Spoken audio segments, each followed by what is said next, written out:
The destiny of Spain is in our hands. What we do here will determine the future. Castile, 1451. A girl of barely 3 years observes from the shadows how her world crumbles. Her father, King John II, has just passed away, and with him is extinguished the only protection that she and her younger brother knew. Her half-brother Henry IV ascends to the throne. But for Isabella, that crown represents the beginning of a silent exile.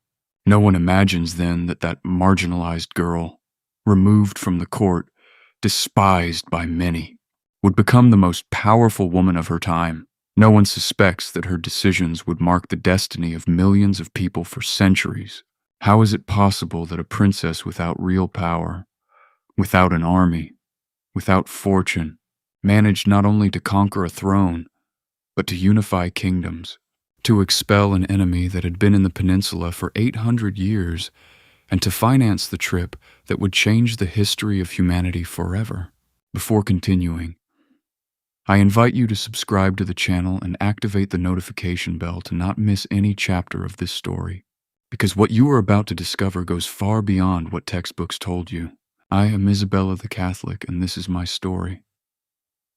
The childhood of Isabella passed far from the golden halls of the Castilian court. While her half-brother Henry IV ruled from the palaces of Segovia and Madrid, she grew up in Arevalo together with her mother Isabella of Portugal and her brother Alfonso. That Castilian town, austere and silent, became her refuge and her prison. Her mother, plunged into a deep melancholy after the loss of her husband, lived among shadows and memories. Madness began to take hold of her mind, and young Isabella learned from very early on that life offered no guarantees, not even for those who carried royal blood. In Arevalo, there were no luxuries. There were no endless banquets or diplomatic receptions.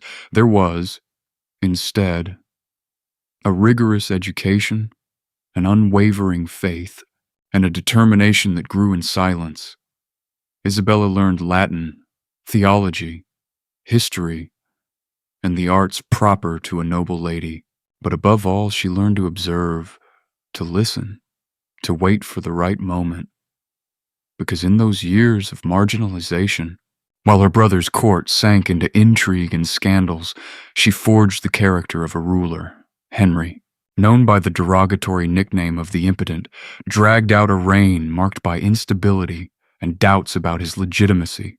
His marriage to Joanna of Portugal had given birth to a daughter, Joanna, cruelly nicknamed La Beltranija, due to the rumors that claimed that her real father was Beltran de la Cueva, the king's favorite. Those rumors were not simple court gossip. They were political weapons that destabilized the kingdom and called into question the succession of the crown. The Castilian nobility, fragmented and ambitious, began to conspire. Some supported Joanna as the legitimate heir. Others, however, looked toward Arevalo, where a princess of indisputable blood was growing. In 1468, a group of rebel nobles staged one of the most humiliating episodes of Castilian history, the farce of Avila. In a theatrical and grotesque ceremony, they placed a doll that represented Henry IV on an improvised throne. One by one, the nobles went about taking from him the symbols of power, the crown, the scepter, the sword. Finally, they knocked down the doll while they proclaimed the younger brother of Isabella, the infant Alfonso, of barely 11 years, king. That was not just a symbolic gesture, it was a declaration of civil war. Castile split in two. On one side, the supporters of Henry and his daughter Joanna. On the other, the nobles who backed the boy Alfonso as legitimate heir.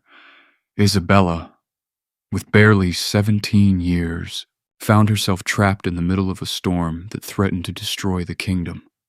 Her brother Alfonso, too young to rule, was barely a decorative figure in the hands of the nobles.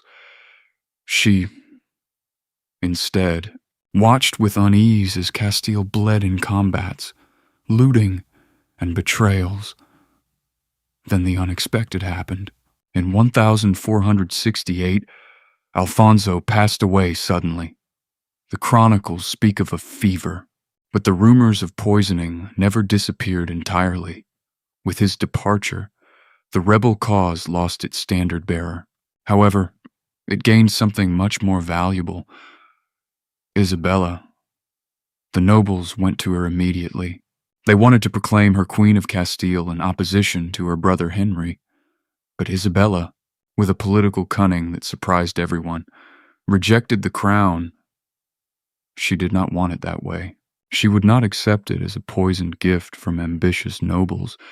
If she was going to reign, it would be by right, by legitimacy, by the backing of her own brother. That decision changed everything. Henry, exhausted by the war and aware that he could not subdue the rebels by force, sought an agreement. In September of 1468, the Pact of the Bulls of Bushido was signed. There, in the presence of the great men of the kingdom, Henry recognized Isabella as his legitimate heir, displacing his own daughter Joanna. In exchange, Isabella swore loyalty to her brother and promised not to marry without his consent. But Isabella knew that that pact was fragile. She knew that Henry could change his mind at any moment, that the nobles who today supported her tomorrow could betray her, and she knew, above all, that her future depended on a single decision: whom to marry. Because in that era, the marriage of a princess was not a romantic matter. It was a state strategy, a military alliance, a declaration of intent.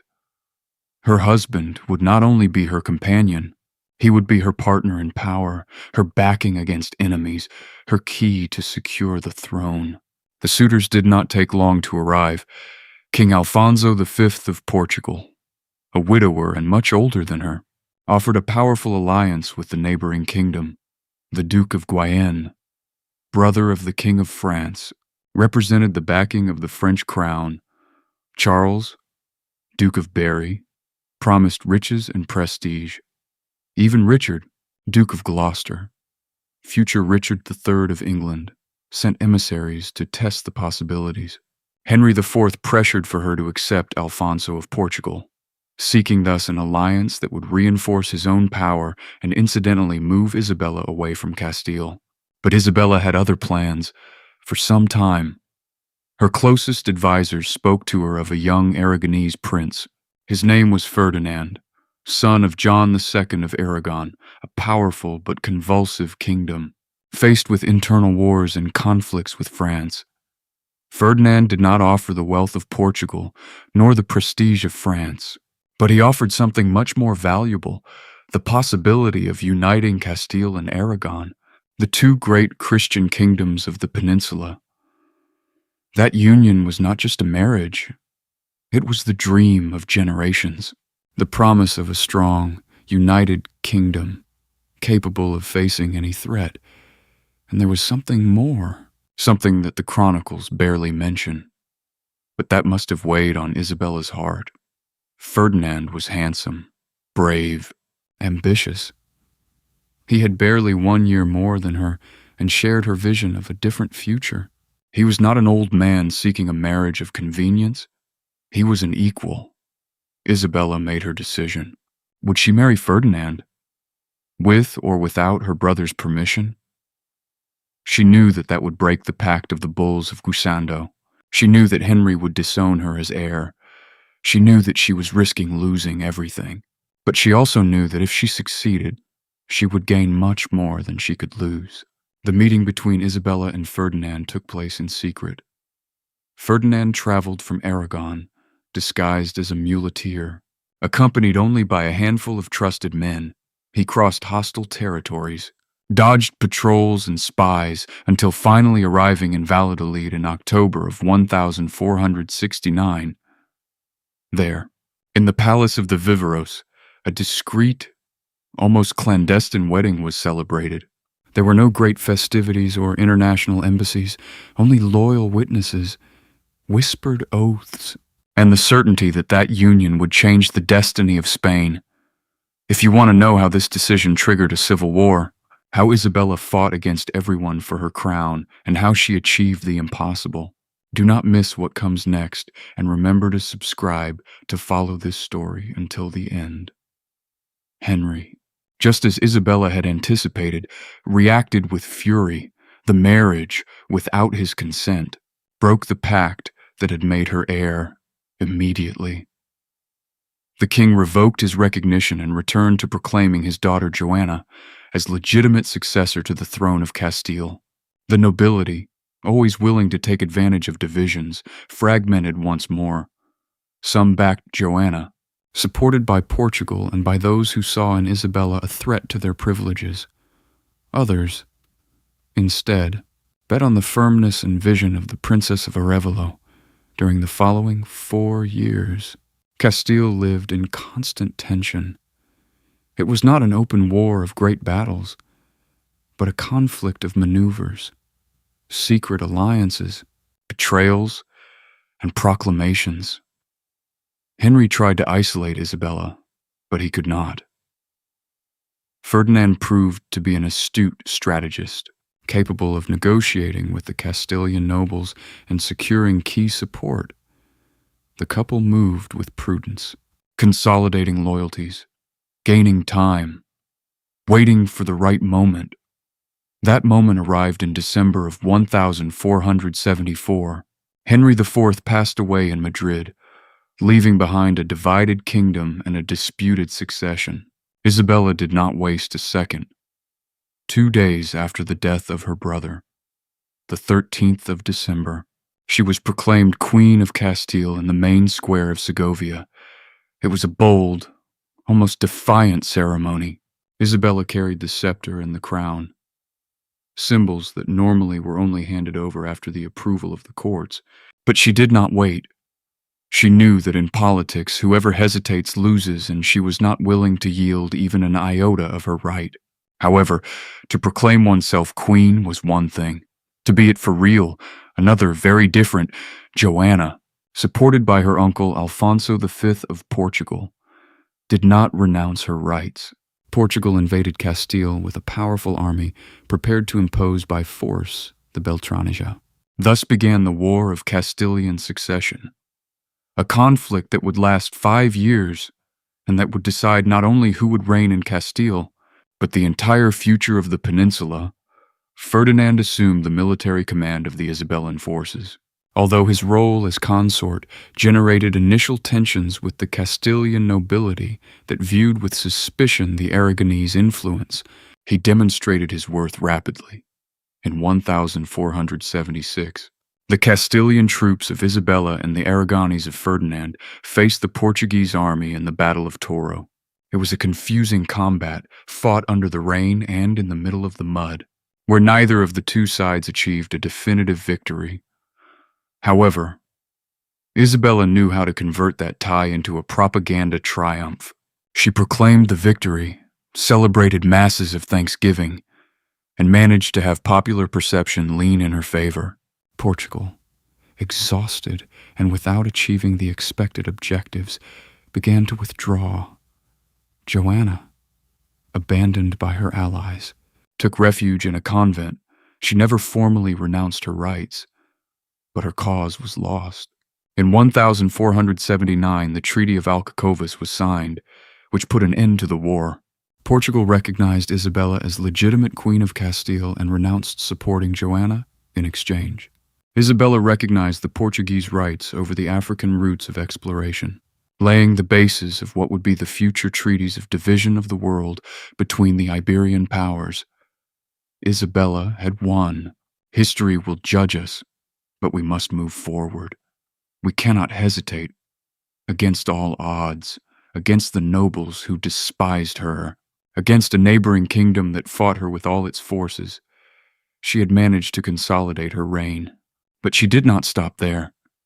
She knew that to govern was not only to win in war, it was to build a strong state, capable of imposing the law against the feudal anarchy that had been bleeding Castile for decades. And there began one of the most profound transformations of Spanish history. We have won, but the cost has been high. The unity of Spain will not come without sacrifice. Isabella and Ferdinand created the Holy Brotherhood, a type of rural police that pursued bandits, abusive nobles, and anyone who challenged royal authority. The cities and the towns financed this force, and its effectiveness was such that in a few years the roads of Castile, before plagued by highwaymen, returned to being passable. Royal justice began to impose itself over seigneurial justice. The nobles, accustomed to acting as small kings in their territories, discovered that now they had to answer to the crown. In parallel, the Catholic monarchs, a title that Pope Alexander VI would grant them years later, reformed the administration, strengthened the royal council, surrounding themselves with scholars and jurists instead of great nobles. They created audiences and chancelleries to resolve legal conflicts. They reorganized the finances of the kingdom, putting order in a chaotic fiscal system. It was not a violent revolution, but a patient, methodical construction of a modern state. But still a monumental challenge remained, a challenge that had been embedded in the peninsula for 800 years. Since the year 711, when Muslim armies crossed the Strait of Gibraltar and conquered almost all of Hispania, the Christian kingdoms had fought to recover their land. That struggle, known as the Reconquest, had advanced slowly throughout the centuries. In the 11th century, with the conquest of Seville and Córdoba, only a small Muslim kingdom remained in the south, the Emirate of Granada. Granada was rich, cultured, powerful. Its walls were impregnable. Its rulers, the Nasrids, had managed to maintain their independence by paying tributes to Castile and taking advantage of the internal divisions of the Christian kingdoms. But Isabella had other plans. For her, the religious unity of Spain was as important as the political unity. There could not be a truly united kingdom while a Muslim enclave existed in its heart. And so, in 1482, the War of Granada began. It was a long, costly, meticulous campaign. It was not about great pitched battles, but of sieges, of conquering city by city, fortress by fortress. Ferdinand directed the military operations with patience and determination. Isabella, for her part, was in charge of the logistics, of financing the war, of maintaining the morale of the troops. She visited the camps, attended to the wounded, ensured that the soldiers received their pay.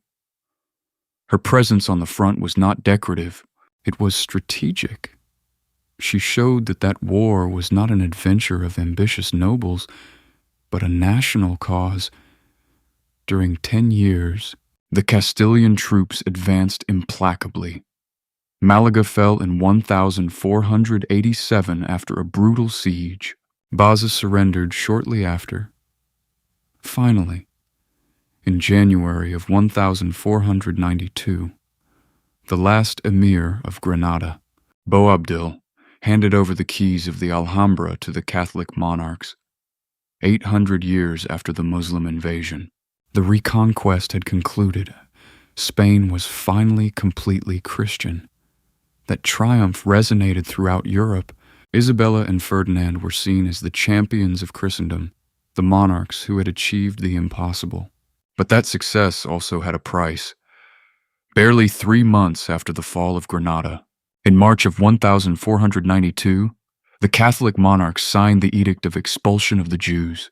That decision, driven by the obsession with religious purity, forced tens of thousands of Jews to choose between conversion or exile. Many converted, others fled to Portugal, to the north of Africa, to the Ottoman Empire, taking with them centuries of culture, knowledge, and wealth. It was a human tragedy, but also a strategic error. Spain lost some of its best merchants, doctors, translators, and financiers. However, Isabella did not hesitate. For her, religious unity was non-negotiable, and that obsession would mark not only her reign, but the centuries to come of Spanish history. But 1492 was not only the year of the fall of Granada and the expulsion of the Jews, It was also the year in which a Genoese navigator, rejected by Portugal, France, and England, managed to convince Isabella that he could reach the Indies by sailing westward. His name was Christopher Columbus, and his project, considered madness by most of the experts of the time, was about to change the world forever. But you will discover that story in the next part, so stay because the best is yet to come. And if you have not subscribed yet, do it now to not miss the outcome of this incredible story. Christopher Columbus had been chasing a dream for years. He was convinced that it was possible to reach the Indies, the lands of spices and silk, by sailing westward across the Atlantic Ocean. His calculation was based on an erroneous interpretation of the circumference of the Earth. He believed that the distance between Europe and Asia was much smaller than it actually was. Fortunately for him, he did not know that between both continents stood a colossal obstacle: America. Columbus had presented his project before the Portuguese court, but King John II rejected it. The advisors of the Portuguese monarch, expert navigators and cosmographers, considered that Columbus's calculations were incorrect and that the trip would be too long and dangerous. Frustrated, Columbus directed his gaze toward Castile. There, in 1486, he managed to get an audience with the Catholic monarchs. Isabella listened to his proposal with interest, but at that moment she was completely concentrated on the War of Granada. She could not finance a risky expedition while waging a military campaign of such magnitude. For years, Columbus waited. He moved between the court and the military camps, insisting, pressuring, convincing those who wanted to listen to him. Finally, in January of 1492, with Granada newly conquered, Isabella found herself in a different position. The war had ended. The coffers, although exhausted, could afford a bet. And above all, Isabella understood something that few saw. If Columbus was right, Castile would gain an immense strategic advantage against Portugal. If he was wrong, the loss would be minimal. In April of 1492, the capitulations of Santa Fe were signed. The contract between Columbus and the Catholic monarchs. Columbus would be named admiral, viceroy, and governor of the lands he discovered. He would receive 10% of all the wealth obtained in exchange. He had to organize the expedition and open a new route toward the Indies. Isabella provided part of the financing, but contrary to the romantic legend, she did not pawn her jewels. Most of the money came from loans from Genoese bankers and from funds confiscated from expelled Jews. The 3rd of August of 1492, 3 small caravels, the Santa Maria, the Pinta, and the Niña, set sail from the port of Palos de la Frontera. On board went 90 men, provisions for several months, and the hope of finding a new route toward the east. What they found, however, was a completely new world. The 12th of October of 1492, after more than 2 months of navigation, the sailor Rodrigo de Triana sighted land. Columbus had arrived at an island of the Caribbean, probably the current San Salvador in the Bahamas, convinced that he had reached the coasts of Asia. He called the inhabitants Indians and began to explore the region in search of gold and spices. He did not find the wealth he expected, but he did find enough gold to convince Isabella that it was worth continuing the exploration. When Columbus returned to Spain in March of 1493, he was received as a hero. Isabella and Ferdinand received him in Barcelona with honors. The towns he passed through on his way to the court came out to see him, fascinated by the copper-skinned men he brought with him, by the multicolored parrots, by the small gold nuggets he showed as proof of his success. Spain had just taken the first step toward the construction of the greatest empire that the world had known until then, but that discovery also unleashed a conflict with Portugal. Both kingdoms claimed rights over the discovered lands. Portugal argued that, according to previous treaties, all the lands south of the Canaries belonged to it. Castile, for its part, claimed the territories discovered by Columbus. The dispute threatened to lead to war. It was then when Isabella and Ferdinand resorted to Pope Alexander VI, of Valencian origin and favorable to Spanish interests. In 1493, the Pope issued several bulls that established an imaginary line from pole to pole, 100 leagues west of the Azores and Cape Verde Islands. All the lands discovered west of that line would belong to Castile, those to the east to Portugal. However, Portugal was not satisfied and demanded to renegotiate. In 1494, through the Treaty of Tordesillas, both kingdoms agreed to move the line 370 leagues further west. That adjustment would allow Portugal, years later, to claim Brazil when Pedro Alvarez Cabral arrived at its coasts in 1500. Thus, with a simple stroke on a map, two small Iberian kingdoms divided the known and to-be-known world. It was an act of unprecedented audacity and also an act that would generate centuries of expansion, conquest, miscegenation, and cultural transformation on a planetary scale. While Spain consolidated its presence in the New World, Isabella continued ruling with a firm hand. Her reign was not only of external conquests, but also of profound internal reforms. She reorganized the military orders, submitting to her authority institutions that before acted with almost total independence. She promoted the reform of the Church in Spain, supporting Cardinal Cisneros in his effort to improve the training of the clergy and moralize ecclesiastical customs. She also promoted culture and education. Under her reign, the University of Alcalá de Henares was founded. The printing press was promoted. Classical works were translated, and the bases of what would be the Spanish Golden Age were created. Isabella understood that a strong kingdom was not only built with swords, but also with books, with laws, with solid institutions. And however, not everything was glory. The Spanish Inquisition, reorganized under her reign, became an instrument of religious and political control. Although the Inquisition existed in other European kingdoms, in Spain it acquired a particular power and effectiveness. It pursued the converts, suspected of practicing Judaism or Islam in secret, the heretics, anyone who challenged religious orthodoxy. Thousands of people were judged, tortured, executed. It was a dark stain in a reign that otherwise laid the foundations of the modern Spanish state. Isabella also had to face personal tragedies. Her son, only male, the Prince John, heir of Castile and Aragon, passed away in 1497 at 19 years old, barely 6 months after marrying. His death plunged Isabella into deep sadness. The entire dynastic structure that she had built with such care tottered. The succession then passed to her eldest daughter Isabella, married to King Manuel of Portugal. But she also passed away shortly after giving birth to her son Miguel, the child who would have united Castile, Aragon, and Portugal under one crown. Also passed away before turning 2 years old. The next in the line of succession was Joanna, married to Philip the Handsome, Archduke of Austria and son of Emperor Maximilian. Joanna loved her husband with a sickly passion, but Philip did not correspond to her in the same way.